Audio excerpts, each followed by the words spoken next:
അന്ന് ഞങ്ങളുടെ കാലത്ത് ആകെയുള്ളത് പൂന ഫിലിം ഇൻസ്റ്റിറ്റ്യൂട്ടാണ്. അപ്പോൾ അവിടെ പോയി പഠിക്കാനോ അങ്ങനെയുള്ളൊരു ചിന്ത എൻ്റെ പഠനകാലത്ത് ഉണ്ടായിരുന്നില്ല. സിനിമയെക്കുറിച്ച് പോലും ഒരു സിനിമയിൽ തിരക്കഥ എഴുതണമെന്ന് ഞാൻ ആഗ്രഹിച്ചിട്ടില്ല. ഞാൻ ആഗ്രഹിച്ചിരുന്നത് നാടകം എഴുതണമെന്ന് മാത്രമായിരുന്നു ആദ്യകാലത്ത്. നാടകം എഴുതണമെന്ന് ആഗ്രഹിച്ചത് തന്നെ അതിന് പല കാരണങ്ങളും ഉണ്ടായിരുന്നു. ഒരു 8ാം ക്ലാസ് മുതൽ തന്നെ ഏകാംഗ നാടകങ്ങൾ എഴുതാനുള്ള ഒരു ശ്രമം തുടങ്ങി. അതിനുശേഷം പ്രൊഫഷണൽ നാടകങ്ങൾ കണ്ട് ആവേശഭരിതനായി. KPSCയുടെ സൂര്യസ്വാമിയുടെ നാടകങ്ങളൊക്കെ കാണുമ്പോൾ സിനിമയേക്കാൾ എത്ര മാത്രം ജീവിതമായി ബന്ധപ്പെട്ട് കിടക്കുന്നു. ജീവിതം പറിച്ചു നട്ട പോലെ ഒരു 24 അടി സ്റ്റേജിൽ ജീവിതം കാണാൻ തുടങ്ങിയപ്പോൾ സിനിമയേക്കാൾ എത്രയോ മനുഷ്യരോട് അടുത്ത് നിൽക്കുന്നതാണ് നാടകം എന്നുള്ളൊരു ചിന്ത എനിക്ക് ആദ്യകാലത്തുണ്ടായി. അങ്ങനെയാണ് നാടകത്തിനോട് എനിക്കൊരു പ്രണയം തോന്നുന്നത്. അങ്ങനെ നാടകത്തിൽ അഭിനയിക്കണം എന്നായിരുന്നു ആദ്യ ആഗ്രഹം, പ്രൊഫഷണൽ നാടകത്തിൽ അഭിനയിക്കണം. പക്ഷെ അന്ന് ആ പ്രായത്തിലുള്ള ടീനേജ് കുട്ടികളുടെ റോളൊന്നും നാടകത്തിൽ ഉണ്ടായിരുന്നില്ല.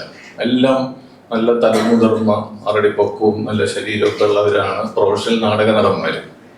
ആയിടക്കാണ് കാട്ടുകുതിര എന്ന് പറയുന്ന നാടകം വളരെ ഹിറ്റായിട്ട് ഇങ്ങനെ കേരളം മുഴുവൻ പരക്കെ ഓടുന്നത്. അതിൽ രാജൻ പി ദേവ് എന്ന് പറയുന്ന നമ്മുടെ ഇന്നത്തെ സിനിമാ താരമായിരുന്ന രാജേട്ടൻ ഗംഭീരമായി കൊച്ചുവാവ എന്ന് പറയുന്ന ഒരു കഥാപാത്രത്തെ അതിഗംഭീരമായി സ്റ്റേജിൽ അവതരിപ്പിക്കുന്നത് കണ്ട് അത്ഭുതം കൊണ്ട് ആണ് നാടകത്തിനോട് കൂടുതൽ ഭ്രമം എനിക്ക് ആരംഭിക്കുന്നത്.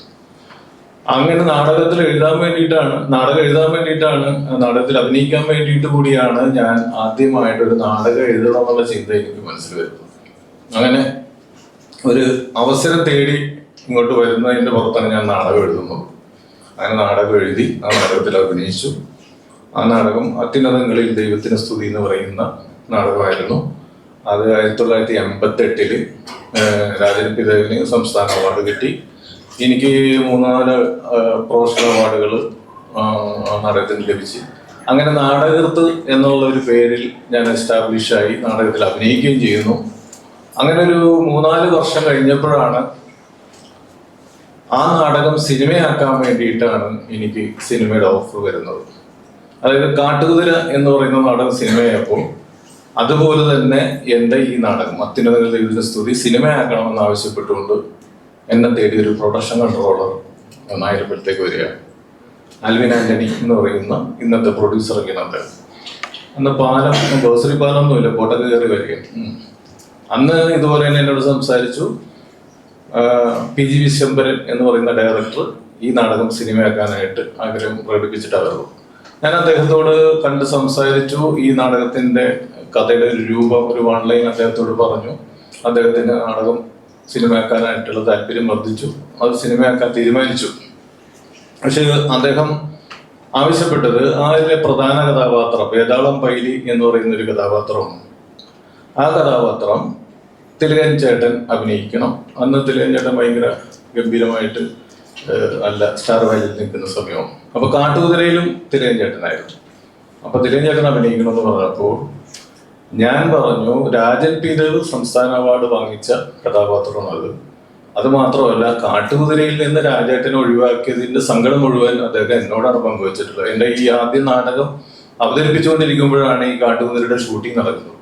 അപ്പോൾ എൻ്റെ നാടകത്തിൽ നിന്നും അദ്ദേഹത്തെ ഒഴിവാക്കിയിട്ട് തിലകൻ ചേട്ടനെ അഭിനയിപ്പിക്കുന്നതിൽ എനിക്ക് താല്പര്യമില്ല. തിലകൻ ചേട്ടൻ പ്രഗത്ഭനായ നടൻ തന്നെയാണ്, സംശയമില്ല. പക്ഷെ എൻ്റെ ഇമോഷണൽ ആയിട്ടുള്ള ഒരു അറ്റാച്ച്മെന്റും എൻ്റെ നാടകം ആദ്യമായിട്ട് എടുത്ത രാജൻ പി ദേവ് ആ കമ്പനിക്ക് വേണ്ടി ആണ് ഞാൻ ആദ്യമായിട്ട് നാടകം എഴുതിയത്. അപ്പൊ അതിൽ നിന്ന് രാജൻ പി ദേവിനെ ഒഴിവാക്കിയിട്ട് ആ സിനിമ ചെയ്യാൻ എനിക്ക് താല്പര്യമില്ല എന്ന് പറഞ്ഞതോടെ ആ സിനിമ മുടങ്ങിപ്പോയി. അങ്ങനെയാണ് എൻ്റെ ആദ്യ സിനിമ തന്നെ ഞാൻ വേണ്ടാന്ന് വെക്കുന്നത് ഈ രാജേട്ടനെ അതിലെ കഥാപാത്രമാക്കിയില്ല എന്നുള്ളൊരു പേരിലാണ്. പക്ഷേ എങ്കിലും PG വിശ്വംഭരൻ സാറിന് എന്നോട് വളരെ താല്പര്യം തോന്നി. പിന്നീടാണ് ഒരു വർഷം കൂടി കഴിഞ്ഞതിന് ശേഷമാണ് അദ്ദേഹം പറയുന്നത് വേറെ വല്ല കഥയുണ്ടോ, ജയറാമിന് പറ്റിയ കഥയുണ്ടോ എന്ന് തിരക്കിയപ്പോഴാണ് ഞാൻ എൻ്റെ അനുഭവത്തിൽ നിന്നുള്ള ഒരു സബ്ജക്റ്റ് പറയുന്നത്. അത് അദ്ദേഹത്തിന് ഇഷ്ടപ്പെടും. അതാണ് ഫസ്റ്റ് ബെൽ എന്ന് പറഞ്ഞ് ആദ്യമായി വരുന്ന എൻ്റെ സിനിമ. അതിൽ ജയറാമുണ്ട്, ജഗദീഷ്, സിദ്ദിഖ്. അന്നത്തെ കാലത്ത് അങ്ങനെ ഒരു കോമ്പിനേഷനിലൂടെ പോകുന്ന കഥയായിരുന്നു. അതിൽ അത്യാവശ്യം ഹ്യൂമറസ് ആയിട്ട് ഓടിയ സിനിമയാണ്. അതിൽ കഥയുടെ ക്രെഡിറ്റ് മാത്രമേ എനിക്ക് കിട്ടിയുള്ളൂ. അത് സിനിമയുടെ വേറൊരു വശം. കഥ, തിരക്കഥ, സംഭാഷണം ഫുൾ സ്ക്രിപ്റ്റാണ് ഞാൻ എഴുതിയെങ്കിലും കഥയുടെ ക്രെഡിറ്റ് മാത്രമേ എനിക്ക് അതിൻ്റെ അകത്ത് ആ സിനിമയിൽ ലഭിച്ചുള്ളൂ. അങ്ങനെ ആദ്യത്തെ സിനിമ വരുന്നു. സിനിമക്ക് അതിനോടൊപ്പം തന്നെ ഞാൻ നാടകങ്ങൾ എഴുതുന്നുണ്ട്. സിനിമ മാത്രമല്ല, സിനിമയോടൊപ്പം പാരലായിട്ട് പ്രൊഫഷണൽ നാടകങ്ങൾ എഴുതുന്നു. നാടകം ഒരു സൈഡിലേക്ക് പോകുന്നു, സിനിമ മറ്റൊരു ഒഴിവുള്ള സമയത്ത് സിനിമ എഴുതുന്നു എന്നുള്ള രീതിയായിരുന്നു. അതിനുശേഷം കൗശലം എന്ന് പറയുന്ന സിനിമ എഴുതി. പിന്നീട് വന്ന കീർത്തനം, പിന്നെ മന്ത്രമോതിരം എന്ന് പറയുന്ന ദിലീപായിട്ടുള്ള കോമ്പിനേഷനുള്ള ചിത്രമാണ് മന്ത്രമോതിരം. കലാഭമണിയൊക്കെ ഉള്ളത്. അത് അത്യാവശ്യം ഓഡിയോ പടമാണ്. അതിനുശേഷം ജൂനിയർ മാൻഡ്രക് എന്ന് പറയുന്ന ഹ്യൂമറസ് ആയിട്ടുള്ള സിനിമ വരുന്നു. അങ്ങനെ ഞാൻ സിനിമ തിരക്കഥാകൃത്ത് എന്ന രീതിയിൽ തിരക്കായി തുടങ്ങുന്ന ഒരു സമയമായിരുന്നു അതെല്ലാം. അങ്ങനെയാണ് എൻ്റെ ഒരു ആദ്യകാല സിനിമ ഉണ്ടാക്കിയെന്നുള്ള ഒരു പറച്ചില് എന്നും അത്താഴ രാത്രികളിൽ, ഒരു ലഹരി നിറഞ്ഞ അത്താഴ രാത്രികളിൽ അപ്പൻ ഇങ്ങനെ പറയുന്ന കഥ എപ്പോഴൊക്കെയോ എൻ്റെ മനസ്സിൽ കയറിയിട്ടുണ്ടായിരുന്നു. പിന്നെ അപ്പൻ്റെ കഥാപാത്രം ഒരു പ്രത്യേകത ഉള്ളതായിരുന്നു.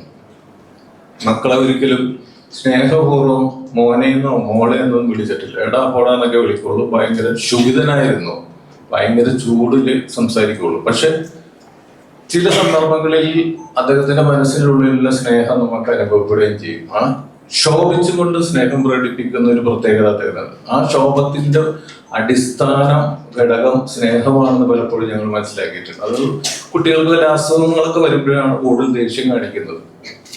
കറക്റ്റായിട്ട് ഡോക്ടറെ കാണിക്കാത്തതിന് ഹോസ്പിറ്റലിൽ കൊണ്ടുപോയി അതെല്ലാം ശുഭിതനായിട്ടാണ് പറയുന്നത്. പക്ഷെ അതിന്റെ ബേസ് എപ്പോഴും സ്നേഹമാണെന്ന് മനസ്സിലാക്കിയത്. അപ്പൊ അങ്ങനെ ഒരു കഥാപാത്രമാണ് വേതാള വൈദ്യ എന്ന പേരിൽ ഞാൻ ആദ്യ നാടകത്തിലായിരുന്നു. അപ്പോ ജീവിതാനുഭവങ്ങളിൽ നിന്ന് കഥ ഉണ്ടാവുന്നത് എങ്ങനെയെന്നുള്ള ഒരു ഉദാഹരണമാണ് ഞാൻ ഈ പറഞ്ഞത്. ഈ ഫാദർ പറഞ്ഞു കേട്ട ജീവിതാനുഭവത്തിന്റെ കഥയിൽ നിന്നാണ് അത് ഉണ്ടായത്. അല്ലാതെ ചുറ്റുപാടുകളിൽ നിന്ന് നമുക്ക് ചില കഥാപാത്രങ്ങൾ നമ്മൾ സ്ട്രൈക്ക് ചെയ്തിട്ട് അതിൽ നിന്ന് കഥ ഉണ്ടാകാറുണ്ട്.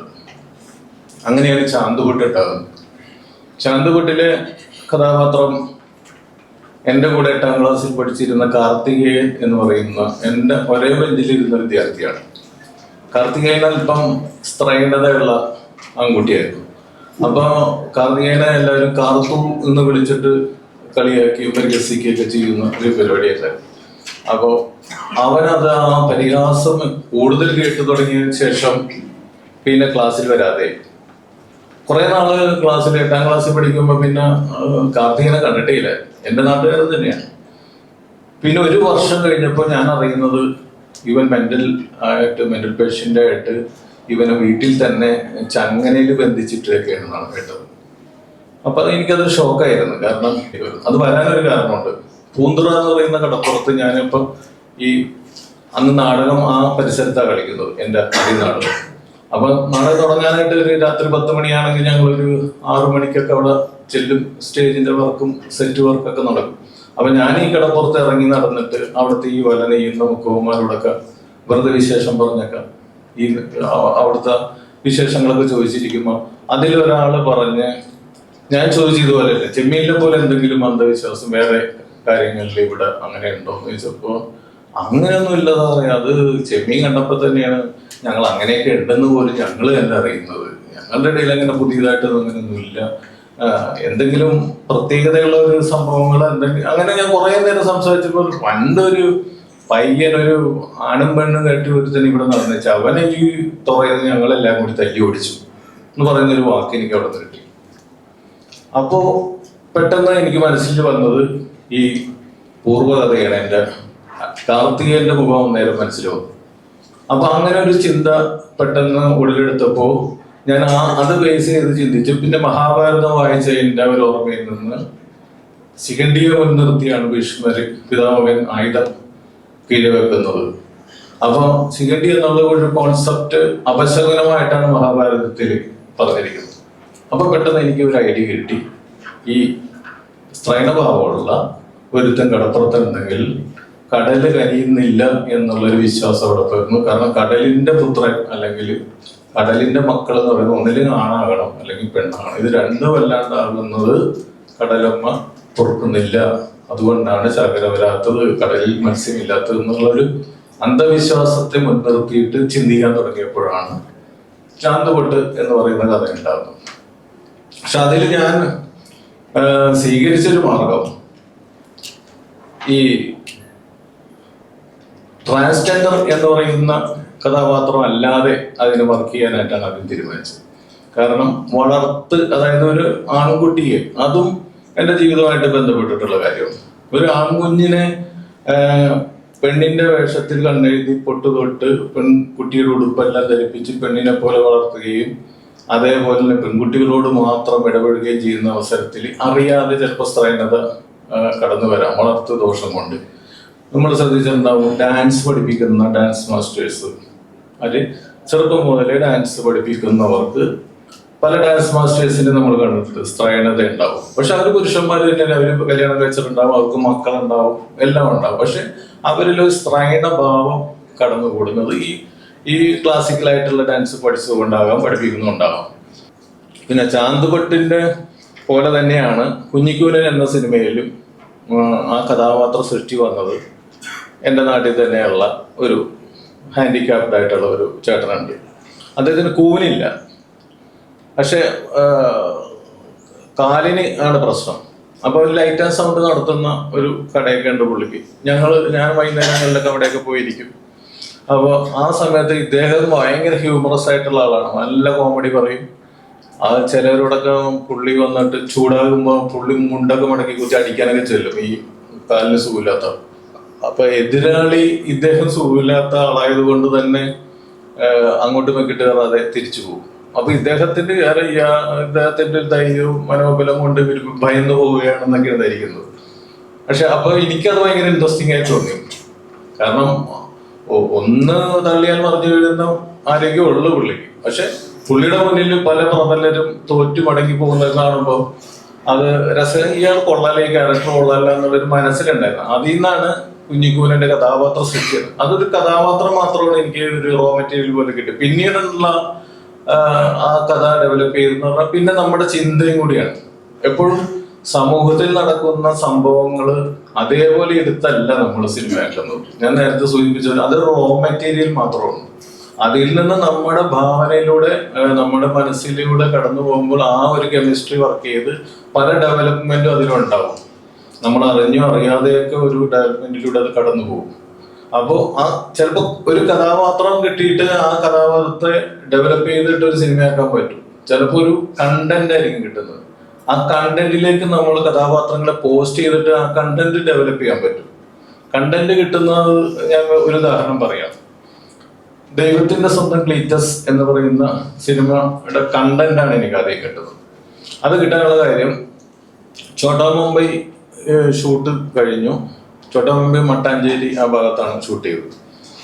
അപ്പോൾ മട്ടാഞ്ചേരി ഭാഗത്ത് ഷൂട്ട് ചെയ്യുമ്പോൾ പറഞ്ഞാൽ അവിടെ കുറച്ച് കുഴപ്പക്കാരായിട്ടുള്ള ആൾക്കാർ, ക്രിമിനൽ ആക്ടിവിറ്റീസ് ആയിട്ടുള്ള പിള്ളേരൊക്കെ ഉള്ളതുകൊണ്ട് ഷൂട്ടിങ് കാര്യമായിട്ട് സുഖമായിട്ട് നടക്കില്ല. അപ്പൊ അവിടെയുള്ള അത്തരം ആൾക്കാരെ തന്നെ ഞങ്ങൾ ബുദ്ധിപൂർവ്വം അവരെ കണ്ടിട്ട് അവരെ തന്നെ ലൊക്കേഷൻ മാനേജറായിട്ട് പോസ്റ്റ് ചെയ്തു.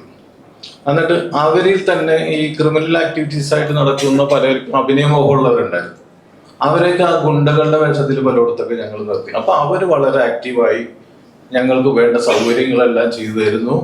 എല്ലാം വളരെ സ്മൂത്തായിട്ട് നടക്കുകയാണ്. അവർക്കും സന്തോഷം. അപ്പൊ അവർക്ക് പെർ ഡേ ഈ പ്രൊഡക്ഷൻ മാനേജറുടെ ഒരു പോസ്റ്റിലേക്ക് എന്ന് പറഞ്ഞ പോലെ പെർ ഡേ അവർക്ക് ഒരു എമൗണ്ട് വെച്ചിട്ടുണ്ട്. അപ്പൊ അവർക്ക് വരുമാനമുണ്ട്. അപ്പൊ പ്രശ്നങ്ങളുള്ള സ്ഥലത്ത് പോലും ഇവർ ചെന്നിട്ട് ആ പ്രശ്നങ്ങൾ തീർത്തിട്ട് നമുക്ക് ലൊക്കേഷൻ സാങ്ഷൻ വാങ്ങിച്ചു തരും, ഷൂട്ടിങ് കാര്യമായിട്ട് കൊടുക്കും. അങ്ങനെ ആ ഷൂട്ടിംഗ് തീർന്ന് അതിൽ ഈ ഗുണ്ടാ ഗാങ്ങിൽ അഭിനയിച്ച് 3-4 പേരുണ്ടായിരുന്നു. അതിൽ 1-2 പേര് ശരിക്കും ഗുണ്ടകൾ തന്നെയായിരുന്നു. അപ്പൊ അത് കഴിഞ്ഞ് നമ്മളോടൊക്കെ വളരെ ബഹുമാനവും സ്നേഹത്തിലേക്കാണ് അവർ സംസാരിക്കുന്നത്. അവിടെ ഉഴപ്പാൻ മന്നന്മാരൊക്കെ വരട്ടി ഓടിക്കും അവര്. അങ്ങനെയുള്ള പരിപാടിയാണ്. ഇത് കഴിഞ്ഞ് കുറച്ച് നാളുകൾക്ക് ശേഷം ഞാൻ ലാൽ മീഡിയ ഡബ്ബിംഗ് തിയേറ്ററിൽ വേറെ ഒരു പടത്തിന്റെ ഡബ്ബിംഗ് ആയിട്ട് അവിടെ ചെല്ലുമ്പോൾ അതിലുള്ള ഈ ഗുണ്ടയായിട്ട് അഭിനയിച്ച ഒറിജിനൽ ഗുണ്ടയായിട്ടുള്ള ഒരാള് അവർ ഡബ്ബിംഗ് കഴിഞ്ഞ് ഇറങ്ങി വരുന്നു. അപ്പൊ ഞാൻ ചോദിച്ചു, എന്താ ഇവിടെ? സാറേ, ഛോട്ടാ മുംബൈ കഴിഞ്ഞതിന് ശേഷം പിന്നെ 1-2 പടങ്ങളിലൊക്കെ തലവണിക്കാൻ അവസരം കിട്ടി. ഇപ്പൊ മറ്റേ പടത്തിൽ അഭിനയിച്ചു, അത് ഡബ് ചെയ്യാൻ വന്നാണ് ഞാൻ പറഞ്ഞത്. അപ്പൊ ഞാൻ പറഞ്ഞ്, അപ്പൊ മറ്റേ തരികട പരിപാടിയൊന്നും ഇപ്പൊ ഇല്ല എന്ന് വെച്ചു. ഇല്ല സാറേ, എല്ലാം നിർത്തി ഇപ്പൊ. കാരണം നമ്മൾ പലരും തിരിച്ചറിയും. 1-2 പടങ്ങളിലായപ്പം നമ്മുടെ നാട്ടിലൊക്കെ നല്ല സിനിമയുടെ എന്നൊക്കെ പറഞ്ഞ് വിളിക്കാനൊക്കെ തുടങ്ങി എന്നൊക്കെ പറഞ്ഞു. നമ്മളാണ് വളരെ നല്ല. അപ്പൊ പെട്ടെന്ന് എന്റെ മനസ്സിലേക്ക് ഒരു മിന്നൽ പോലൊരു ആശയം വന്നതെന്ന് പറഞ്ഞാല്, ഒരു ക്രിമിനൽ ആയിട്ടുള്ള ഒരാളെ കല കൊണ്ട് പ്യൂരിഫൈഡ് ആവുന്നു.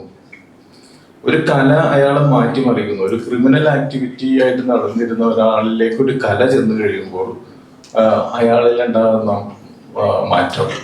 അപ്പോൾ കല കൊണ്ട് ഒരാളെ പ്യൂരിഫൈ ചെയ്യാൻ പറ്റും എന്നുള്ളൊരു ത്രെഡ് കിട്ടുന്ന അങ്ങനെയാണ് മമ്മൂക്കട ദൈവത്തിന്റെ സ്വന്തം ക്ലീറ്റസ് എന്ന് പറയുന്ന കഥാപാത്രം കിട്ടുന്നത്. അപ്പോൾ അതിലൊരു പിന്നീട് ഉണ്ടാക്കിയ മാറ്റം എന്ന് പറഞ്ഞാൽ, ഒരു കഥാപാത്രത്തെ കൂടി, അതായത് ക്രൈസ്റ്റായിട്ട് അഭിനയിക്കാൻ വരുന്ന ഒരു കഥാപാത്രം. മമ്മൂട്ടിനെ പഴയ കാലത്തെ ശത്രു വന്ന് ആക്രമിക്കപ്പെടുന്നു. അപ്പോ ഹീറോ ശക്തനാണെങ്കിലും കുരിശിൽ ബന്ധിതനായി കിടക്കുന്ന അവസരത്തിൽ അയാളെ ഒന്ന് ആക്രമിക്കുന്നു. ആ പാവങ്ങള് പുറത്ത് ക്രൈസ്റ്റിനെ പോലെ തന്നെ അയാൾ 3-ാം നാൾ ജീവിതത്തിലേക്ക് തിരിച്ചു വരും എന്ന് പറയുന്ന മൊത്തം ഒരു കോൺസെപ്റ്റ് അതിൽ കിട്ടി. അപ്പോൾ അതെനിക്കപ്പോൾ എളുപ്പത്തിൽ വർക്ക് ചെയ്യാൻ പറ്റും. ചില കണ്ടന്റുകള് പുതിയ കണ്ടന്റുകളാണെങ്കിൽ അതില് പുതിയ സീനുകളും അറിയാതെ വരും. ഒരു പഴയ കഥ എടുത്താൽ നമ്മൾ അതിൽ എത്ര സീനുകൾ ഉണ്ടാക്കിയാലും ആ സീനുകൾ പണ്ട് വന്നേക്കുന്ന സിനിമകളിലൊക്കെ ആവർത്തിച്ചിട്ടുള്ള സീനുകൾ തന്നെ ആയിരിക്കും റിപ്പീറ്റ് ചെയ്ത് വരുന്നത്. പക്ഷെ ബേസ് ത്രെഡ്, അതിന്റെ ബേസ് കണ്ടന്റ് പുതിയതാണെങ്കിൽ സീനുകൾ പുതിയതായിട്ട് നമുക്ക് വരും. ചന്തുകുട്ടിലൊക്കെ പുതിയ സീനുകൾ വരുന്നത് അതുകൊണ്ടാണ്. ചന്തുകുട്ടിൽ ഇപ്പൊ ഇവനാണാണോ പെണ്ണാണോ നോക്കണം എന്ന് പറഞ്ഞിട്ട് ഒരു കരയിലുള്ള ആൾക്കാർ ഇവന്റെ വസ്ത്രം ഉലിയുന്ന ഒരു സീനുണ്ട്. അതിൽ നിന്നാണ് അമ്മ പറയുന്നത് മോനാണെന്ന് തെളിയിക്കണം, അപ്പോൾ ആൺകുട്ടിയാണെങ്കിൽ പെൺകുട്ടിയെ മോഹിക്കണം എന്നൊക്കെ പറഞ്ഞിട്ടുള്ള അതിന്റെ പ്രധാന ഒരു ടേണിംഗ് പോയിന്റ് വരുന്നത് അതാണ്. അപ്പോൾ ഒരാണിന്റെ തുണി ഉലിഞ്ഞു നോക്കുന്ന ഒരു സിറ്റുവേഷൻ ഒന്നും ഒരു സിനിമയിലും വന്നിട്ടില്ല. അപ്പൊ അങ്ങനെ ഒരു പുതിയ ഈ കഥ ആയതുകൊണ്ടാണ് അങ്ങനെ ഒരു സീൻ അതിനകത്ത് വൾഗാരിറ്റി ഇല്ലാണ്ട് ക്രിയേറ്റ് ചെയ്യാൻ പറ്റിയത്. അപ്പോൾ ഞാൻ പറഞ്ഞത്, പുതിയ കണ്ടന്റുള്ള സിനിമകളിലെല്ലാം പുതിയ പുതിയ സീനുകൾ നമുക്ക് ഉണ്ടാക്കാൻ പറ്റും. അപ്പോൾ ഒരു ഫ്രഷ്നെസ് മൊത്തത്തിൽ സിനിമയെ നമുക്ക് നോക്കി കാണാൻ പറ്റും. ആ ഒരു ഫ്രഷ്നെസ്സിന് വേണ്ടിയിട്ട് തന്നെ എപ്പോഴും നമ്മൾ ചിന്തിക്കേണ്ട ഒരു വിഷയം, ഇത് പറയാത്ത കണ്ടന്റ് ആണോ, ഇതിനു മുമ്പ് ഇതുപോലത്തെ കണ്ടന്റുള്ള സിനിമകൾ വന്നിട്ടുണ്ടോ എന്ന് ചിന്തിക്കണം. അങ്ങനെ പുതിയതാണെന്ന് കിട്ടിക്കഴിഞ്ഞാൽ അതൊരു പുതിയ സിനിമയായിട്ട് തന്നെ അനുഭവപ്പെടും. ഇപ്പൊ കുഞ്ഞിക്കുരലിൽ എന്ന് പറഞ്ഞാല് ആ വൈകല്യമുള്ള കൂനുള്ള ഒരു നായകൻ അതിനു മുമ്പ് വന്നിട്ടില്ല. എല്ലാ നായകന്മാരും സൗന്ദര്യത്തിന്റെയും സൗന്ദര്യ പ്രതീകവും പുരുഷത്വത്തിന്റെ ലക്ഷണമായിട്ടുള്ള ആകാര ഭംഗിയുള്ളവരൊക്കെ ആയിരിക്കും. പക്ഷെ ആ ഒരു വൈകല്യമുള്ള കൂനായിട്ട് നടക്കുന്ന ഒരു ഹീറോ വരുന്നു.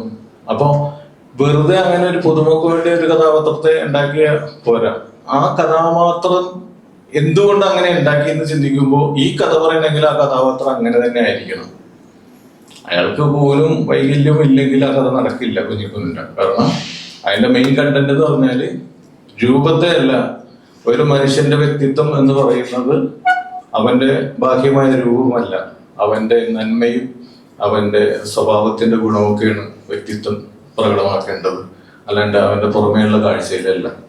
അപ്പോ അതിന് നമ്മൾ എന്താ ചെയ്തത്, ബ്ലൈൻഡ് ആയിട്ടുള്ള ഒരു പെണ്ണിനെ പാരലായിട്ട് സൃഷ്ടിച്ചു. അപ്പൊ ബ്ലൈൻഡ് ആയിട്ടുള്ള പെണ്ണ് ഇവന്റെ സൗന്ദര്യം കാണാൻ, ഇവന്റെ രൂപം കാണാതെ അവനെ സ്നേഹിക്കുന്നു. ഇവക്ക് കാഴ്ച കിട്ടിക്കഴിഞ്ഞാൽ രൂപം കാണുമ്പോൾ ഈ സ്നേഹം നഷ്ടപ്പെടുവോ എന്നുള്ള ടെൻഷനാണ് എൻ്റെ വർക്ക് ചെയ്തേക്കുന്നത്. അപ്പോ അങ്ങനെ വർക്ക് ചെയ്യണമെങ്കിൽ ഇയാളുടെ രൂപം നല്ല രൂപമാണെങ്കിൽ ഇത് വിഷയമാണ്, ആ കഥ നടക്കില്ല. അപ്പൊ കഥാപാത്രത്തെ സൃഷ്ടിക്കുമ്പോൾ ആ കഥാപാത്രത്തെ എന്തുകൊണ്ട് അങ്ങനെ ആക്കി, ആ കഥ പറയാൻ അയാൾ അങ്ങനെ തന്നെ ആകണം എന്ന് ഉള്ളൊരു ചിന്ത ഉണ്ടെങ്കിൽ ആ കഥാപാത്രത്തെ അങ്ങനെ ആക്കേണ്ട കാര്യമുള്ളൂ. അല്ലെങ്കിൽ നമ്മൾ ഒരു പുതുമക്ക് വേണ്ടി മാത്രം പ്രത്യേകിച്ച് കെട്ടി പോലെ ഒരാളെ ഉണ്ടാക്കിയിട്ട് അതൊന്നും പ്രധാന കഥയിൽ കോൺട്രിബ്യൂട്ട് ചെയ്യുന്നു. അത് മെയിൻ കഥാപാത്രം അല്ലെങ്കിലും സൈഡിലുള്ള ക്യാരക്ടേഴ്സും നമ്മൾ എന്തുകൊണ്ട് സൃഷ്ടിക്കുന്നു, ആ കഥാപാത്രം ഇല്ലെങ്കിൽ ആ കഥ പറയാൻ പറ്റുമോ? ആ കഥാപാത്രം ഇപ്പൊ ചില സിനിമകളിൽ ലാഗ് അടിക്കുന്നു എന്ന് പറയുന്ന കാര്യം എന്ന് വെച്ചാല്, പ്രധാന കഥ പോകുന്ന ആ റൂട്ടിൽ നിന്ന് മാറിയിട്ട് ആ കഥക്ക് സഞ്ചരിക്കാൻ വേണ്ടിയിട്ടാണ് നമ്മൾ കഥാപാത്രങ്ങൾ സൃഷ്ടിക്കുന്നത്. ആ കഥ മുന്നോട്ട് പോകാൻ വേണ്ടിയിട്ട് ഈ കഥാപാത്രം കൂടി വന്നാലേ ഇനി അടുത്ത മൂവ്മെന്റിലേക്ക് പോകുള്ളൂ, അല്ലെങ്കിൽ ഡെവലപ്മെന്റിലേക്ക് പോകുള്ളൂ എന്നുള്ള ചിന്ത കൊണ്ടാണ് നമ്മൾ അങ്ങനെ ഒരു ക്യാരക്ടറെ കൂടി സൃഷ്ടിക്കുക. ആവശ്യമില്ലാത്ത ക്യാരക്ടർ ആണെങ്കിൽ അതിനെ കട്ട് ചെയ്ത് കളഞ്ഞാൽ ഈ കഥ നടക്കും എന്നുണ്ടെങ്കിൽ അത്തരം കഥാപാത്രങ്ങൾ സിനിമയിൽ ആവശ്യമില്ല. പിന്നെ അറ്റ്മോസ്ഫിയറിന് വേണ്ടി സൃഷ്ടിക്കപ്പെടുന്ന ചില കഥാപാത്രങ്ങളുണ്ട്. ഇപ്പൊ നമ്മളൊരു മാർക്കറ്റ് എന്ന് പറയുമ്പോൾ അവിടെ ചില കടകൾ, അതിന്റെ കടക്കാരെന്ന്, അത് അറ്റ്മോസ്ഫിയറാണ്. ഞാൻ പറഞ്ഞ അറ്റ്മോസ്ഫിയർ അല്ല. പ്രധാന റൂട്ട് സഞ്ചരിക്കുന്നതിൽ എന്ന് പറഞ്ഞാൽ ആവശ്യമില്ലാത്ത കഥാപാത്രങ്ങൾ വേണ്ട. അത് ഏറ്റവും ഉദാഹരണം ഈ നാടകങ്ങളിലാണ്. 6, 3, 9 കഥാപാത്രങ്ങളെ ഉണ്ടാവുള്ളൂ. 3 ഫീമെയിലും ഞാനൊക്കെ എഴുതുന്ന സമയത്ത് 6 മെയിലും. ഈ 9 കഥാപാത്രങ്ങൾ വെച്ചാണ് 2.5 മണിക്കൂറുള്ള നാടകത്തിലെ കഥ പറഞ്ഞു പോകുന്നത്. അപ്പൊ അവിടെ കഥാപാത്രങ്ങൾ കുറവാണെന്നുള്ള ചിന്ത വരുന്നില്ല. ആവശ്യമുള്ള കഥാപാത്രങ്ങൾ മാത്രമാണ്. പക്ഷെ സിനിമയുടെ ക്യാൻവാസ് ഇത്തിരി കൂടി വലുതായതുകൊണ്ട് നമുക്ക് ഒന്നും കൂടി വിശാലമായ ഒരു അന്തരീക്ഷം സൃഷ്ടിക്കാൻ വേണ്ടി അറ്റ്മോസ്ഫിയറിന് വേണ്ടി കുറച്ച് കഥാപാത്രങ്ങളൊക്കെ വരാം. അത് പ്രധാന കഥയായിട്ട് ബന്ധമില്ലാത്തതാണെങ്കിലും വരാം. പക്ഷെ പ്രധാനമായിട്ട് ബന്ധമുള്ള കഥാപാത്രങ്ങൾ സൃഷ്ടിക്കപ്പെടുന്നുണ്ടെങ്കിൽ അത് മെയിൻ റൂട്ടിന് കണക്ട് ചെയ്യുന്ന കഥാപാത്രങ്ങളായിരിക്കണം എന്നുള്ളൊരു ചിന്ത ഞാൻ എഴുതുമ്പോൾ ശ്രമിക്കാറുണ്ട്. ആവശ്യമില്ലാത്തൊരു കഥാപാത്രത്തിന് ഒരു കണ്ടന്റ്, എന്തെങ്കിലും ഒരു പുതിയ കാര്യം പറയാൻ ആ കഥാപാത്രത്തിലൂടെ സാധിക്കുമെങ്കിൽ മാത്രം അത് മതി, അല്ലെങ്കിൽ അതിന്റെ ആവശ്യമില്ല. അങ്ങനെയാണ് ഇപ്പൊ കഥാപാത്ര സൃഷ്ടിയെ കുറിച്ചാണ് ഞാൻ സൂചിപ്പിച്ചത്. പിന്നെ ഈ കഥ തിരക്കഥയാകുന്നത് അത് എന്തുകൊണ്ടാണ്, എങ്ങനെയൊക്കെ തിരക്കഥയാക്കാം ഒരു കഥ തന്നെ. അത് ഞാൻ തന്നെ ഉദാഹരണം പറയുന്നത് എൻ്റെ തന്നെ സിനിമ ഞാൻ പറയാൻ എനിക്ക് എളുപ്പത്തിന് വേണ്ടിയിട്ട്. ഇപ്പൊ ചാന്തുപൊട്ടിന്റെ തിരക്കഥ, ഇപ്പൊ ഞാൻ നേരത്തെ പറഞ്ഞാണ് കഥ. അതിന്റെ തിരക്കഥ എന്തുകൊണ്ട് കുട്ടിക്കാലം കാണിച്ചിട്ടാണ് അത് ആരംഭിക്കുന്നത്. അത് പേറ്റുനോവ് എടുക്കുന്ന ഒരു സ്ത്രീ ഒരു പേറ്റുനോവ് മറ്റേ വൈറ്റാട്ടിയെ തുറയിലൂടെ കൊണ്ടുവരുന്നു എന്ന് പറയുന്നിടത്ത് നിന്നാണ് ആരംഭിക്കുന്നത്. അപ്പൊ അത് വേണമെങ്കിൽ എനിക്ക് വേറെ രീതിയിൽ ആരംഭിക്കാം. ഗോവയിൽ നിന്ന് ആരംഭിക്കാം അതിന്റെ സ്ക്രീൻ പ്ലേ. ബിജു മേനോന്റെ ബാബുവിന്റെ ക്യാരക്ടറിന്റെ ഒരു ലൈഫ് കാണിച്ചു തുടങ്ങിയിട്ട് കടലിൽ നിന്ന് ദിലീപിനെ കിട്ടുന്ന ആ സന്ദർഭം വെച്ചിട്ട് ദിലീപിനെ കടലിൽ നിന്ന് കിട്ടുന്നു. അതിനുശേഷം ഇവൻ പറയുന്നു എങ്ങനെ ഈ കടലിൽ വന്നു എന്നുള്ളത്. ഇവന്റെ ഒരു ഫ്ലാഷ് ബാക്ക് ആയിട്ട് ഇവന്റെ ജീവിതം പറയുമ്പോൾ വേണമെങ്കിൽ അങ്ങനെ കാണിക്കാം അല്ലേ. പക്ഷെ എന്തുകൊണ്ട് ഇങ്ങനെ തുടങ്ങി? അപ്പോൾ നമ്മൾ ചിന്തിക്കേണ്ടത്, ഒരു കഥ പറഞ്ഞു തുടങ്ങുമ്പോൾ അത് ഏത് രീതിയിൽ പറയണം എന്നുള്ളതാണ് തിരക്കഥ.